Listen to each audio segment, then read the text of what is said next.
Bonjour tout le monde, je m'appelle Frédéric Barriot, je suis le responsable de la recherche et des communications ici au Centre Justice et Foi et je suis aussi membre du comité organisateur de cette journée d'études sur la ville juste. Je prends d'abord un bref instant pour remercier mes collègues Julien Simard, Emiliano Arpin-Simonetti, Elisabeth Garand, Christiane Le Guen et toute l'équipe du Centre et aussi de la Revue Relations, donc pour leur précieuse contribution à l'organisation de cette journée. Sans leur précieuse contribution, rien de tout ceci n'aurait été possible. Merci surtout à vous tous et toutes d'être présents en ce samedi matin. Immense joie. Oui. Immense joie et gratitude de vous voir aussi nombreux. Ça nous réjouit grandement.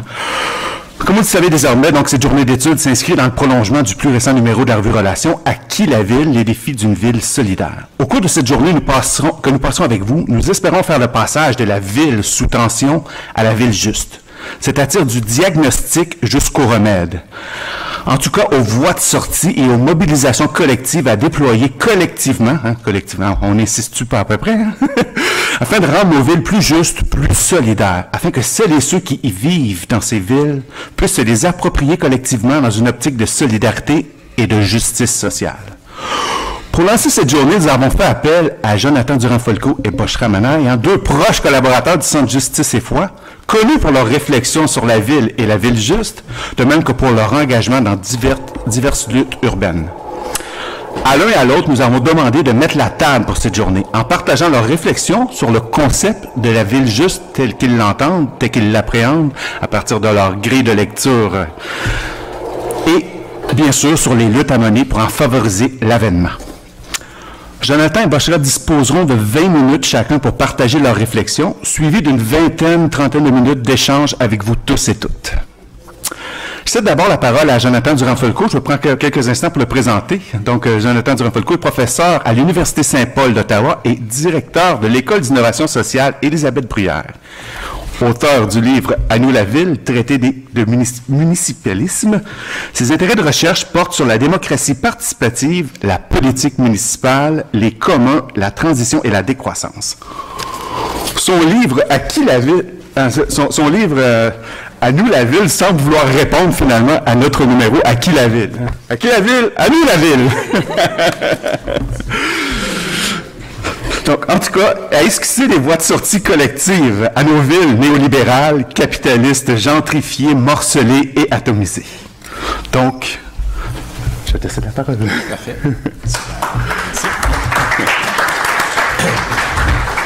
Merci beaucoup. Donc, on m'a donné plusieurs mandats pour cette présentation. D'une part, essayer de rebondir sur la présentation de Saskia Sossienne qui n'a pas eu lieu hier. Donc, essayer peut-être de remettre en contexte certaines dimensions.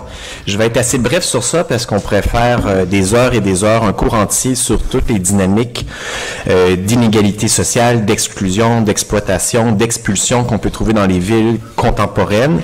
Peut-être que Boshra va se concentrer sur certaines d'entre elles. Donc, je crois qu'on va avoir une certaine division un peu des tâches ici lors de cette table. Pour ma part, en fait, je vais commencer par dire que au début de mon livre « À nous la ville », je ne ferai pas de grande synthèse résumée de ce livre ici. Ce que j'essaie de mettre de l'avant, c'est l'idée que nous faisons face à une crise multidimensionnelle et systémique à l'heure actuelle. Crise des institutions, crise écologique, comme on le sait, crise de notre système économique, et qui se répercute non seulement dans la sphère économique, dans la sphère du travail, entre autres, mais aussi dans les différentes sphères de la société. Il y a un texte et un livre que j'ai beaucoup aimé de Nancy Fraser sur sa reformulation du capitalisme comme une forme non seulement de mode de production économique, mais comme un ordre social institutionnalisé, qui repose sur une exploitation des ressources de la nature d'une part, mais aussi sur la reproduction sociale,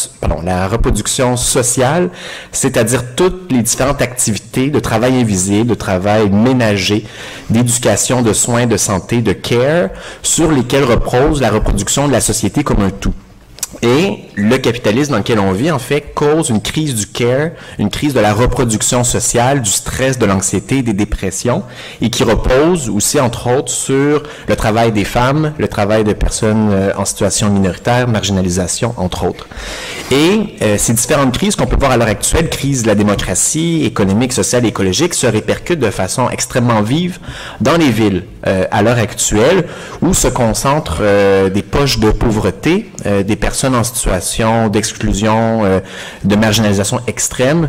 On peut prendre peut-être comme exemple, j'ai lu cette semaine en fait un rapport assez triste qui disait qu'il y avait plus de 14 personnes autochtones décédées dans les derniers mois dans le centre-ville de Montréal à cause du déménagement d'un refuge pour personnes autochtones, et la plupart des personnes étaient des femmes autochtones, et ce qui se passe dans le nord à cause des changements climatiques, la crise du logement se répercute dans les villes du sud, et il y a vraiment une interrelation, en fait, des problèmes sociaux qu'on peut voir non seulement à l'intérieur d'une ville, mais vraiment à travers le monde, et ce qui se passe dans le sud se répercute ici et inversement. Donc, ça pose une question complexe. Qu'est-ce qu'on fait pour être capable de surmonter ces inégalités, ces injustices, ces différentes formes d'exclusion? Et dans ma présentation, je vais essayer d'esquisser quelques pistes qui vont s'avérer insuffisantes peut-être, mais vraiment les premiers pas qui nous permettraient d'envisager une ville qui ne serait pas une ville basée sur la gentrification, sur les inégalités sociales, mais une ville qui serait plus solidaire, plus démocratique, participative et qui permettrait aux gens vraiment, d'une part, d'avoir des conditions de base pour répondre à leurs besoins, être capable de mener une vie épanouie, de vivre leur propre aspiration, de participer à la fabrication de la ville en commun. Donc, je vais essayer d'esquisser différentes choses ici. Donc, c'était ma petite introduction un peu brève sur les enjeux de la ville. Il y en a beaucoup d'autres et je crois que ça va être discuté au cours de la journée. Je vais faire ma présentation en 3 parties principales. D'une part, essayer de définir qu'est-ce que la justice sociale au niveau de la ville. Ça va être en fait, c'est une question qui est extrêmement complexe, à laquelle j'ai peu réfléchi jusqu'à maintenant pour développer une théorie générale de la justice urbaine, si on peut appeler ça comme ça. Je vais plutôt donner un cadre de référence qui permettrait peut-être aux gens ici de rebondir lors des différents ateliers pour mener la réflexion sur ce que pourrait dire la justice et ses multiples dimensions. Donc, je vais commencer avec ça. Ensuite, je vais parler, en fait, d'une voie qui est extrêmement intéressante pour explorer comment on peut faire la ville autrement. C'est la voie des biens communs, donc les communs dans la ville. Et je vais exposer quelques exemples, en fait, que j'ai eu la chance d'observer ici à Montréal et également dans la ville de Barcelone, où j'ai eu la chance de participer à une petite mission où nous étions 9 personnes de la fonction publique municipale, des chercheurs, des gens de l'économie sociale, qui sont allés voir quelles sont les alternatives en termes de communs urbains à Barcelone, quel est cet écosystème qui se met en place et comment on pourrait peut-être s'inspirer de ces formes extrêmement dynamiques pour être capable de développer davantage de communs ici. Donc ça va être la deuxième partie. Pour conclure, si j'ai le temps, je vais essayer d'esquisser la voie d'une stratégie générale qui est la voie de la remunicipalisation. Donc la remunicipalisation, je vais essayer de décrire qu'est-ce que ça veut dire. C'est une forme de socialisation des infrastructures, des biens, qui ne se ferait pas par une étatisation, c'est-à-dire par une centralisation dans les mains de l'État central, mais par un passage de la propriété privée vers la propriété publique municipale, mais également vers les communs. Donc, je vais essayer d'exposer cette voie-là. Qu'est-ce que ça peut vouloir dire? D'une part, je vais commencer, en fait, en répétant les grandes lignes que je présente dans le livre « À nous la ville », traité de municipalisme. Le municipalisme, c'est un projet de transformation de la société basé sur l'idée que on doit d'abord mener ce projet dans une échelle de proximité, dans nos quartiers, dans nos villages, dans nos villes, et on doit tenter de reprendre en main le contrôle des processus, des différentes pratiques et des leviers de décision qui concernent nos milieux de vie. Donc ça, c'est la première idée. Et dans ce mouvement qui prend forme à l'heure actuelle, que ce soit du côté des villes européennes, du côté des villes rebelles qu'on peut voir du côté de l'Espagne, que ce soit en France, que ce soit du côté des États-Unis, d'Amérique latine, il y a plusieurs initiatives à travers le monde, des groupes, des citoyens, des écolos, des progressistes, des antiracistes, et ce qu'ils se disent. On voit en fait qu'il y a une urgence d'agir, mais le niveau municipal, souvent, il est mis de côté ou il est un peu négligé, oublié. Il faudrait reprendre en main la ville, être capable de mener des initiatives. Et dans ces courants multiples, qui prennent des couleurs différentes selon les contextes, selon les cultures, j'ai cru observer certains traits communs qui permettent en fait de raisonner avec l'idée de la ville juste. C'est les principes de participation citoyenne directe. Donc l'idée de démocratie directe et participative reviennent vraiment devant la scène pour dire il faut être capable de transformer la démocratie. La représentation telle qu'elle existe, ça ne suffit pas. Il faut qu'on développe d'autres lieux, d'autres espaces pour permettre la participation la plus large possible de la population, des groupes concernés. Donc ça, c'est un point. Ensuite, il y a l'idée aussi de la décentralisation des pouvoirs. Si on veut démocratiser la ville, mais que la ville n'a aucun pouvoir, des compétences limitées, des ressources fiscales extrêmement minces, ça va être difficile de mener des transformations par la base. Donc, il y a l'idée de décentraliser les pouvoirs vers les communautés de base par un principe de subsidiarité, c'est-à-dire qu'il faut donner à la plus petite échelle de gouvernement ou d'institution possible la compétence, la responsabilité pour faire une chose. Si on n'est pas capable de le faire au plus petit échelon, on remonte progressivement, parce que évidemment, on peut pas tout décentraliser. Il y a des choses qui doivent relever de paliers régionaux, nationaux, voire continentaux pour certaines questions. Autre élément, la justice sociale, je vais définir un peu qu'est-ce que ça veut dire, et la transition écologique. La transition écologique est un terme très large, très galvaudé, j'en parle un peu dans mon livre, il y a une critique, on peut faire beaucoup de critiques du terme de transition, mais l'idée en fait qu'il faut être capable de non seulement prendre en compte les justices sociales entre êtres humains, mais le rapport entre l'humain et le non-humain, avec les générations futures, avec la question de l'environnement, comment on transforme nos systèmes de production, d'habitation, de transport pour les rendre plus durables de façon large, c'est une question qu'il faut aborder aussi. Là, maintenant, j'ai fait un peu une remise en contexte et c'est un peu l'horizon sur lequel je me base pour penser la justice dans la ville. Un cas théorique que j'utilise entre autres dans mes cours sur la justice sociale pour définir la démocratie, définir qu'est-ce que la justice. C'est un cas théorique peut-être que les gens ont déjà vu ici, c'est celui de Nancy Fraser, donc que j'ai mentionné au début de ma présentation. D'une part, elle a fait une théorie générale du capitalisme comme un ordre social institutionnalisé, mais elle est principalement connue pour ses travaux sur la justice sociale, pour essayer en fait de définir des écoles de pensée différentes puis essayer d'articuler ça. Sa théorie, en fait, est basée sur l'idée que la justice sociale, il y a beaucoup de confusion à l'heure actuelle. Il y a des gens qui disent, mais ça concerne la répartition de la richesse. Il y a des gens qui disent, ça concerne les identités. Il y a des débats sur qu'est-ce qu'il faut prioriser. Et dans ce cadre-là, ce qu'elle fait, c'est un travail un peu d'éclaircissement conceptuel pour dire qu'il y a différentes dimensions de la justice qui sont irréductibles. D'une part, il y a la justice en tant que redistribution. Qu'est-ce qu'elle entend par là? En fait, redistribution, quand on entend le mot, ça veut dire principalement la redistribution de la richesse. Donc, ça touche en fait les différentes injustices économiques. Donc, toutes les questions d'exploitation, de précarité, de pauvreté, de misère qui est liée à des situations économiques difficiles sont comprises dans ce large concept de redistribution, justice comme redistribution. Ce que veut dire une ville juste en termes de ville redistributive, ce serait une ville qui serait capable de donner accès, du point de vue financier, monétaire et économique, à l'ensemble des citoyens et des citoyennes de la ville, accès à différents biens dans la ville. On pourrait penser par exemple à la gratuité des transports en commun, ou sinon, disons, la réduction des coûts, que ce soit la question du logement social et abordable, ça peut se poser à différents niveaux. Ça pourrait se poser aussi comme niveau, peut-être qu'il faudrait qu'on taxe davantage certaines grandes corporations, certaines entreprises privées pour refinancer, redistribuer la richesse vers ceux qui en ont plus de besoin. Donc, toute cette question-là de la redistribution, la justice comme redistribution, pose la question des rapports entre les classes, entre autres. Donc, les rapports de classe entre ce qu'on appelait avant la bourgeoisie et le prolétariat. Aujourd'hui, c'est beaucoup plus complexe, mais ça, c'est une dimension essentielle de la justice et on ne peut pas la réduire à une question d'identité ou à une question d'inclusion. C'est quelque chose vraiment qui touche le cœur de notre système économique. Ce que voudrait dire une ville juste, d'après moi, si on va au bout de ce raisonnement, ça voudrait dire une ville qui serait basée sur une forme de démocratie économique, sur une forme de non seulement de social-démocratie qui veut dire on a de l'économie de marché capitaliste et on redistribue un peu plus. Ça peut être mieux que ce qui se passe à l'heure actuelle et mieux que la ville néolibérale, mais ça voudrait dire, à mon sens, à mes yeux, pour avoir une ville vraiment juste du point de vue économique, la justice économique, il faudrait une ville post-capitaliste. Donc, une ville qui soit capable d'aller au-delà du système. D'ici là, il y a plusieurs choses qu'on peut faire concrètement aussi pour améliorer les choses, mais ça, c'est une première dimension. Deuxième dimension, et je vais pas m'attarder sur ça parce que je pense que Boschra va plus creuser la question, c'est la justice comme reconnaissance.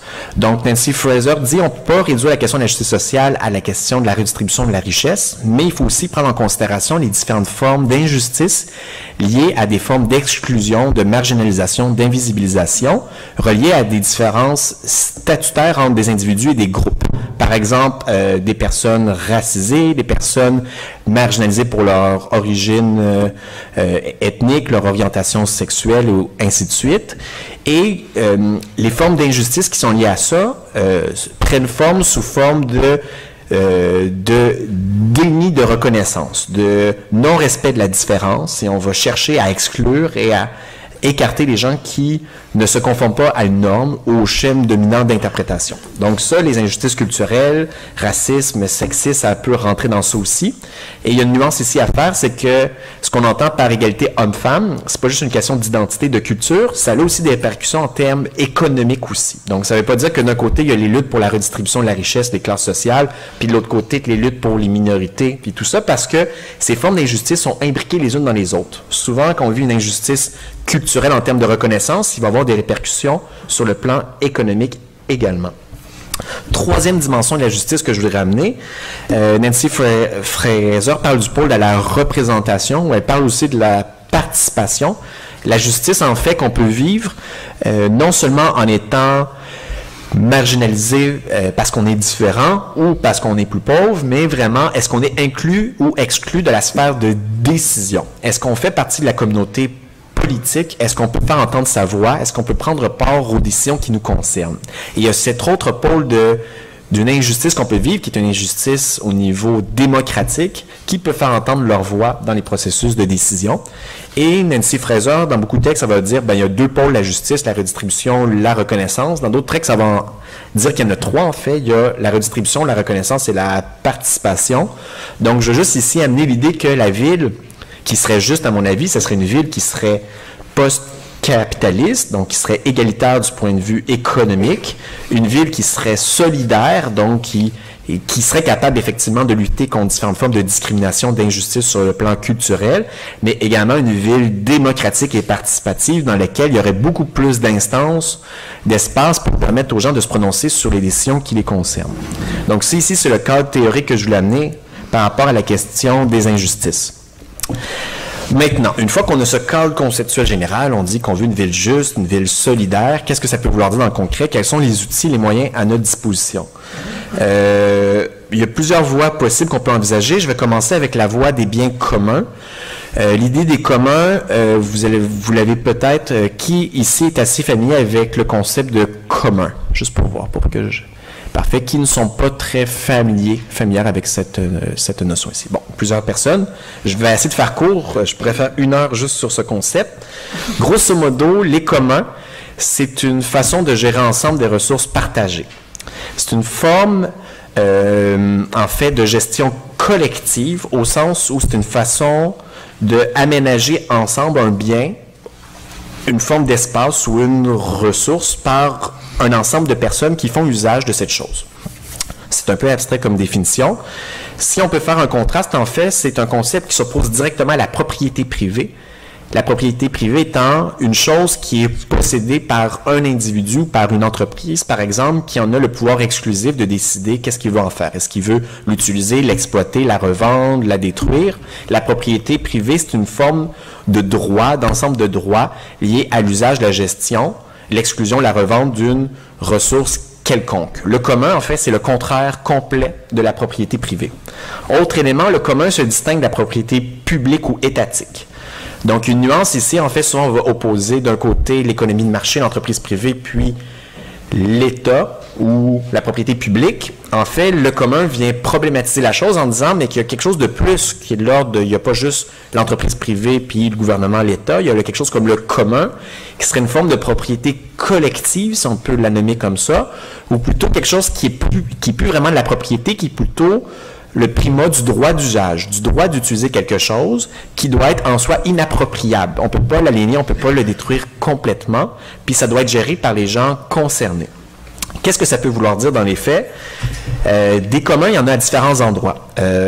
Au niveau, par exemple, numérique, les communs numériques, l'encyclopédie Wikipédia, c'est un commun numérique. À qui appartient Wikipédia? À l'ensemble des personnes qui en font usage. C'est pas une propriété privée, c'est pas une chose qui appartient à une entreprise. Il y a une OBNL qui est ultimement le dépositaire de Wikipédia, mais c'est quelque chose qui est co-géré, qui est co-administré par des millions d'utilisateurs à travers le monde. On peut penser, par exemple, à des coopératives d'habitation. On peut penser, bon, il me reste juste 5 minutes, parfait. On peut penser à des fiducies foncières communautaires, en anglais des Community Land Trust, c'est-à-dire une propriété foncière du sol urbain ou du sol agricole, qui est possédée par une communauté qui le gère ensemble et qui a une vocation à long terme pour la préservation d'une chose. En milieu urbain, entre autres, si on a un cas de commun urbain qui a été créé assez récemment, le bâtiment 7, qui est un bâtiment industriel qui a été réapproprié par la communauté, donc qui est passé de la propriété privée à une propriété de la collectivité, et qui est un ensemble, en fait, de coopératives, d'associations, de groupes d'habitants qui gèrent ensemble quelque chose qui appartient pas à un seul groupe, pas à une entreprise, mais vraiment à la collectivité. Et c'est pas la ville qui gère le bâtiment 7. Les communs urbains, il y en a différentes formes pour aller voir un peu plus loin sur la question, en fait, je pourrais vous référer à une étude, en fait, que j'ai contribué à écrire avec plusieurs autres auteurs avec qui je suis allé du côté de Barcelone. Cette étude se trouve sur le site de Cities, donc comme le mot Cities en anglais, C-I-T-I-E-S, puis c'est un centre international de transfert de connaissances dans le champ de l'économie sociale, c'est-à-dire l'économie basée sur les mutuelles, les coops et les OBNL. Et là, le nom de cette étude, c'est les communs urbains, regards croisés sur Montréal et Barcelone, où on présente une pluralité de communs qu'on a observés du côté de Montréal et du côté de Barcelone, et on essaie d'expliquer comment ça fonctionne, qui gère la ressource, c'est quoi les enjeux, les défis, quels sont les problèmes qui sont liés à ça, quel est l'historique de ces communs, et comment ils ont pris forme, et quelle est leur aspiration. Si on donne des exemples, en fait, du côté de Barcelone, ils ont quelque chose là-bas qui est un grand complexe industriel qui est comme le bâtiment 7 multiplié par 5. Donc, c'est vraiment un grand complexe industriel qui appartenait avant à la ville de Barcelone, qu'elle voulait vendre pour des condos privés à un promoteur. Mais finalement, à cause de la crise financière de 2008, c'était un peu laissé en friche. La communauté d'un quartier de Barcelone et le bâtiment industriel s'appelle Can Batlló. Donc, j'ai l'image ici sur mon ordinateur, je ne l'ai pas ici derrière. C'est un grand bâtiment industriel qui a été approprié par la communauté. Et ce qu'ils sont en train de faire à l'heure actuelle, c'est qu'il y a une forme de partenariat public commun. La propriété reste encore celle de la ville. Donc, c'est pas un commun pur comme le bâtiment 7. Le bâtiment 7 appartient à la communauté du bâtiment 7. Dans ce cas-là, ça appartient à la ville. Mais la gestion, c'est 17 associations d'habitants, des coopératives qui gèrent le bâtiment industriel. Et dans ça, ils ont créé un incubateur de coopératives pour développer des projets d'économie solidaire puis des communs dans la ville. Et en l'espace d'1 an, cet incubateur a créé 40 coops dans la ville de Barcelone. Donc ça, c'est un des exemples. Des fois, on peut penser à des communs qu'on s'approprie comme espace, qui peuvent appartenir à la propriété privée qu'on fait passer dans le champ du commun, qui appartiennent à la ville, mais qu'on fait passer dans le champ du commun. Et dans ce commun-là, on crée d'autres communs, des incubateurs pour créer d'autres communs ailleurs. Donc, il y a vraiment un effet multiplicateur qu'on peut avoir.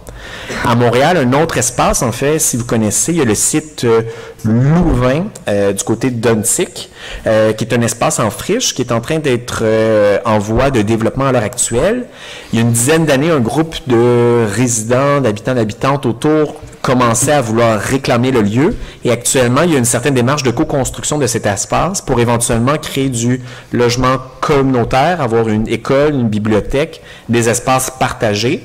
Et c'est un projet, en fait, qui serait un peu le bâtiment 7 du nord de Montréal, on pourrait dire, un espace vraiment qui serait co-construit puis qui deviendrait basé sur une fiducie d'utilité sociale. C'est-à-dire que s'ils vont jusqu'au bout du projet, ce qui appartient actuellement à la Ville de Montréal passerait dans les mains de la fiducie qui serait gérée par l'ensemble des personnes concernées par ça. Les communs, il y en a beaucoup. On peut penser à des jardins urbains collectifs, jardins communautaires. Il y a beaucoup de formes qui sont mises en place. Je dois conclure ici. Donc, j'aurai pas le temps, peut-être, dans la période de discussion, de parler de remunicipalisation. Le seul élément que je voulais amener à titre de conclusion, c'est que les communs, c'est basé sur la réappropriation directe de lieux, d'espaces, d'infrastructures par les gens concernés, par des groupes d'habitants, des groupes de citoyens, des travailleurs. On peut penser à des conseils ouvriers, c'est des formes de commun. Les coopératives, lorsqu'elles sont co-gérées ensemble, puis pas juste des grandes administrations, c'est quelque chose qu'on doit faire par nous-mêmes. Mais ultimement, ce qu'on doit envisager, c'est comment les institutions publiques municipales peuvent appuyer plutôt qu'être des freins pour les communs. Donc, d'après moi, il y a une stratégie à 2 niveaux à avoir. On doit être capable de faire le plus possible en tant que citoyen, mais si on est capable de prendre le pouvoir dans la ville et que la ville a une vision active de comment développer des communs urbains, au lieu d'avoir une lutte urbaine qui dure 10 ans pour s'approprier un bâtiment industriel, on pourrait imaginer des centaines et des milliers de bâtiments CET à travers le monde si on avait une volonté collective beaucoup plus large. Donc, je vais conclure sur ça ici. Merci.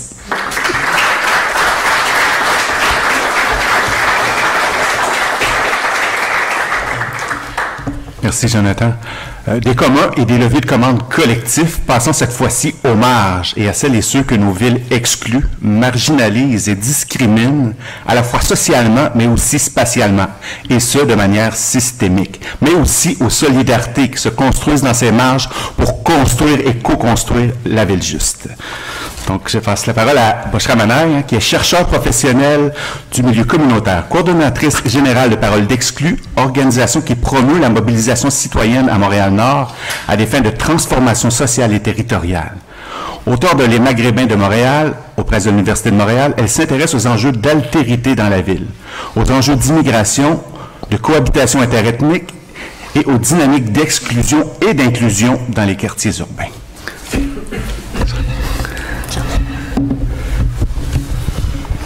Alors bonjour à toutes et tous, j'espère que vous allez bien. Moi, pour ne pas me faire piéger par le temps et ma volonté de tout dire, je vais lire, mais je vais essayer de ne pas être trop pénible et plate pour ce samedi matin.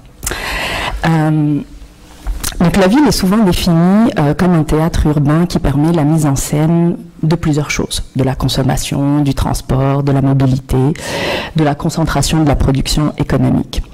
Le branding urbain des villes d'aujourd'hui les qualifie tantôt de créatives, d'intelligentes, de durables, de walkable, d'inclusives, etc.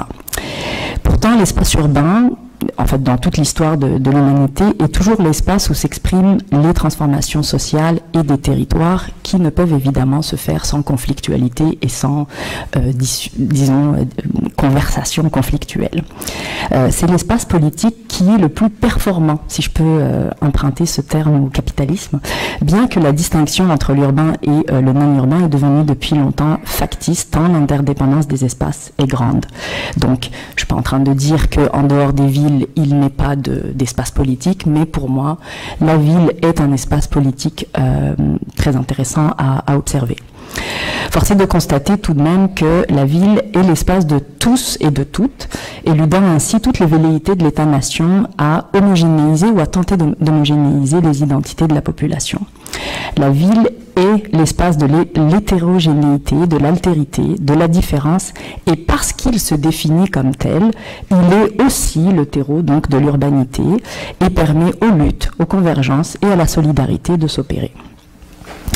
Depuis plusieurs années, justement, comme vient de l'évoquer mon collègue, je travaille sur l'immigration, les dynamiques d'exclusion, le racisme, les enjeux de cohabitation et d'inclusion, évidemment, et ce, à diverses échelles dans l'espace urbain.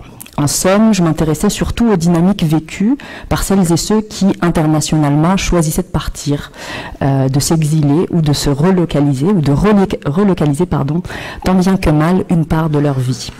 Ces dynamiques migratoires décrites par Sassen dans Expulsion, si elle avait pu être là, elle en aurait parlé hier, prises isolément, révèlent bien sûr des rapports de pouvoir entre les États et des rapports de pouvoir qui s'établissent entre ces groupes qui s'installent justement dans des sociétés multiculturelles, plurielles, appelons ça comme on veut, mais révèlent aussi des rapports de pouvoir qui s'y mettent en place.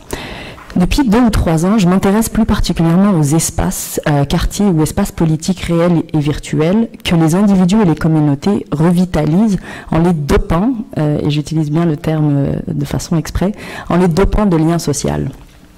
En m'intéressant longtemps aux dynamiques de rupture, j'ai fini par vouloir regarder la façon avec laquelle, au final, les citadins et les gens en général reconnectent, s'engagent et se resolidarisent ou se solidarisent. Et pour moi, il n'est rien de mieux que les quartiers et les espaces urbains pour observer ces situations où les interactions sont non scénarisées, pour reprendre le terme de Springer. Aujourd'hui, je souhaiterais évoquer l'idée de ville solidaire, qui est très complémentaire, je pense, à ce que vient d'évoquer mon collègue Jonathan. Ce qu'elle signifie pour moi et à partir de quels éléments j'expose l'importance de ne pas succomber justement à la seule apparence de diversité et à sa reconnaissance, comme vient de l'évoquer Jonathan, mais bien dans la redistribution aussi dans les espaces urbains. Je vais d'abord essayer de décrire ce que ça veut dire pour moi une ville solidaire, essayer d'amener toute la perspective théorique. Dans le fond, je me baserai plutôt sur une perspective de Bell Hooks, très complémentaire à Nancy Fraser ce matin, et puis je nous inviterai dans le fond à nous-mêmes nous décentrer pour repenser quelque part tous les espaces métropolitains, et je donnerai, mon exposé se fera à partir d'une perspective très décentralisée qui prend Montréal-Nord comme le centre un peu de tout ce qui peut se passer en termes de solidarité. Et j'exposerai, disons, des choses un peu plus concrètes à partir de l'expérience de Paroles d'Exclus. Alors, penser la ville solidaire, c'est pour moi nécessairement penser la ville à travers ses marges. Donc, penser la ville, c'est nécessairement penser les changements sociaux, l'évolution politique et l'amélioration des conditions de vie de toutes et tous. D'une part, c'est à partir de l'espace de la ville qu'on a déterminé ce qui était légitime de parler, de se faire représenter et de voter, et donc de l'autre côté ceux qui ne l'étaient pas. C'est dans la cité même que la place des femmes comme citoyennes a été dès le départ invisibilisée. D'autre part, c'est à travers les marges sociales et géographiques, notamment par leur prise de parole et leur résistance, que les sociétés se sont toujours transformées. On peut penser par exemple au mouvement initié par les autochtones du Canada, du Québec et d'à peu près partout en Amérique du Nord, pour voir comment au final, à partir de leur prise de parole et de leur résistance politique, nous avons nous-mêmes, nous tentons de repenser notre rapport par exemple au colonialisme. C'est en prenant en compte la nécessité de transformer les conditions de vie des citoyens illégitimés par des processus complexes tels que le capitalisme, le patriarcat ou le racisme que les sociétés ont grandi. Sur les enjeux d'égalité entre hommes et femmes, comme sur les enjeux de racisme, de capacitisme ou d'inégalité économique, les marges ont toujours permis de transformer le centre. Évidemment, je paraphrase ici l'ouvrage de Bell Hooks. Très importante lecture, évidemment. Donc une ville solidaire, c'est un espace où les marges spatiales et sociales parlent et s'engagent pour transformer leurs propres histoires ou narratives, un mot qui m'est très cher. C'est à partir d'une repossession des espaces de pouvoir, donc des espaces décisionnels, des espaces de définition des politiques publiques, une réinstitutionnalisation des espaces urbains, que l'on peut penser les conditions de la solidarité. La ville solidaire est évidemment féministe, antiraciste et régulatrice des inégalités matérielles entre les citadins, qu'ils participent ou non au système économique. Le droit des citadins et citadines à vivre l'urbanité consiste à développer des moyens d'accès en termes de transport, par exemple, ou d'aménagement public, pensés pour toutes et tous, mais par toutes et tous. C'est une ville où les personnes exclues par leur situation ou leurs conditions sont élevées au rang de citoyens légitimes et capables de déterminer les voies de la transformation sociale. Évidemment, cela doit se faire aux côtés des perspectives qui sont portées par les experts, par les fonctionnaires, par les élus et par les chercheurs. Et nous tentons, à Paroles d'Exclus, justement de montrer que cette possibilité est possible, si je peux dire quelque chose d'assez stupide. Les espaces de la ville sont les premiers lieux de l'émancipation citoyenne. À l'échelle municipale, il est intéressant justement d'observer les initiatives qui œuvrent au quotidien à transformer le réel, et j'en évoquerai ici quelques-unes. Alors pourquoi repenser dans le fond nos centres, nos centralités, et pourquoi Montréal-Nord, pour moi, comme pour plusieurs, je pense, acteurs en ce moment et depuis quelques années, est un épicentre de la transformation de la métropole. À Montréal, il est coutume d'évoquer certains territoires pour illustrer ou incarner la marginalité et l'exclusion. D'ailleurs, souvent, on pense qu'elle a une seule couleur. Montréal-Nord s'inscrit plus souvent qu'autrement comme un espace de la marginalisation, et cela sans nuance, sans complexification aucune. Et je pense que nous avons parfois tendance à céder, nous toutes et tous, justement à ces étiquettes qui sont apposées au territoire et qui participent de fait à une sorte de stigma territorial ou de territorial stigma, comme on utilise le langage en géographie. Donc, sans essentialiser ces quartiers qui sont complexes et pleins de nuances, il nous importe quand même de parler de ces zones de la ville et plus particulièrement de ces poches de pauvreté, comme vient de l'évoquer aussi Jonathan, de ces poches de population qui sont en leur sein et où le vécu des citadins dit beaucoup de nos valeurs d'égalité et d'accessibilité, par exemple. Montréal-Nord est un arrondissement de la ville qui est perçu comme dangereux, plus souvent qu'autrement. Et depuis plusieurs années, de nombreuses années, il commence à être conçu au quotidien par des acteurs, des institutionnels ou des personnes du milieu communautaire, dont la perspective de justice spatiale et sociale nous impose de considérer cet espace comme un épicentre de la réflexion donc à mener pour améliorer le développement social de la métropole. Et donc, on est en train de transformer la façon avec laquelle ce territoire se conçoit et est conçu ou fabriqué au quotidien. En réalité, on assomme certains territoires en les qualifiant ainsi, car les dynamiques de dépossession qui y sont vécues sont de plusieurs ordres. Montréal-Nord n'est pas seulement un espace qui accueille les demandeurs d'asile du chemin Roxham, comme vous avez dû en entendre parler il y a plusieurs années. Il est aussi un espace de vie pour une large population aisée, dont les milieux de vie au bord du boulevard Gouin permettent l'accès à une nature dont on a fini par enfin reconnaître l'importance dans les espaces urbains. Issu des fusions municipales, Montréal-Nord apprend à devenir une sorte, apprend à devenir un arrondissement de la ville de Montréal, et Montréal apprend à considérer cet espace comme faisant partie de la métropole. En réalité, pourquoi je vous raconte tout ça? Parce que, selon moi, il est important de s'attarder sur cet arrondissement, car il montre comment la métropole est en train d'avancer, entre guillemets, à plusieurs vitesses. Au moins à 2 vitesses. Donc, entre les arrondissements habitués et connectés aux espaces de pouvoir du central et ceux qui vivaient en autarcie de banlieue, il existe aujourd'hui une certaine fragmentation. Il existe en réalité 2 métropoles et donc 2 catégories de citoyens.